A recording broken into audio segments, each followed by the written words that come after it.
Le portrait des lésions chez les travailleurs de 55 ans et plus a changé au cours des dernières années, principalement en fonction du type de lésion acceptée par la CNESST.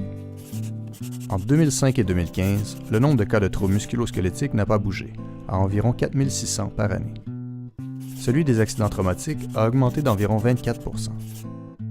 Mais, surtout, le nombre de cas de maladies professionnelles a fait un bond de 251 %, avec 7220 cas acceptés au cours de l'année 2015. Ces maladies professionnelles sont principalement composées de troubles de l'oreille et affectent les hommes dans 95 % des cas. Notons également qu'elles peuvent inclure des individus qui ne sont plus au travail. Pour un nombre d'heures travaillées équivalent, le risque de subir une lésion professionnelle n'est pas le même à 55 ans et plus qu'à un plus jeune âge, et ce, peu importe la gravité de la lésion. Une fois contrôlés les écarts de distribution par sexe et catégorie professionnelle entre les 15 à 54 ans et les 55 ans et plus, le risque de subir une lésion avec perte de temps indemnisée est 7 % plus élevé chez les travailleurs plus âgés. Pour les lésions dont la durée excède 180 jours, le risque des 55 ans et plus est 60 % plus élevé par rapport aux 15 à 54 ans. Enfin, le risque de subir une lésion avec atteinte permanente est de 81 % supérieur à 55 ans et plus, et ce, toujours pour un nombre d'heures travaillées équivalent et en tenant compte de la distribution par sexe et catégorie professionnelle. Le risque de subir une lésion avec perte de temps indemnisée, mesuré à partir du taux de fréquence, varie d'une industrie à l'autre.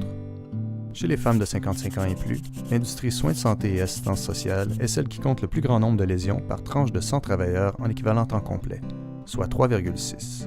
Viennent ensuite les industries hébergement et restauration avec un taux de 3,1. Les services aux entreprises, services relatifs aux bâtiments et autres services de soutien avec un taux de 2,8.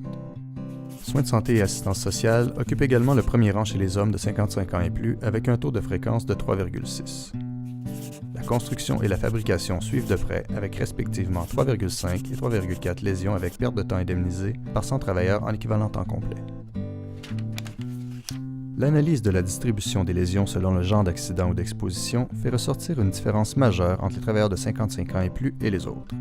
L'importante proportion de lésions attribuables à une chute au même niveau ou au fait de glisser ou de trébucher. Alors que ces cas représentent 14 % de l'ensemble des lésions des 15 à 54 ans, ce qui confère tout de même le premier rang à ce genre d'accident dans ce groupe d'âge, cette proportion grimpe à 22 % chez les 55 ans et plus, soit plus d'une lésion sur 5. Qui plus est, chez les femmes de 55 ans et plus, c'est près de 3 lésions sur 10 qui sont des chutes au même niveau, glissées-trébuchées. Par ailleurs, les chutes au niveau inférieur et saut sont le seul autre genre d'accident, parmi les 5 plus fréquents, à représenter une plus grande part des lésions à 55 ans et plus qu'à 15-54 ans. Sur le plan des décès, rappelons que la presque totalité de ceux survenant suite à une maladie professionnelle concerne des travailleurs ou d'anciens travailleurs de 55 ans et plus. Quant aux décès par accident, entre 2006 et 2015, on en dénombre une moyenne annuelle de 56 chez les 15 à 54 ans et de 22 chez les 55 ans et plus. Chez les plus âgés comme chez les plus jeunes, les accidents de transport occupent le premier rang des genres d'accidents les plus fréquents.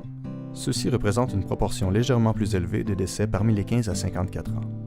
Toutefois, ce qui apparaît important de remarquer, c'est que les accidents liés aux chutes sont encore une fois surreprésentés parmi les 55 ans et plus par rapport aux travailleurs plus jeunes.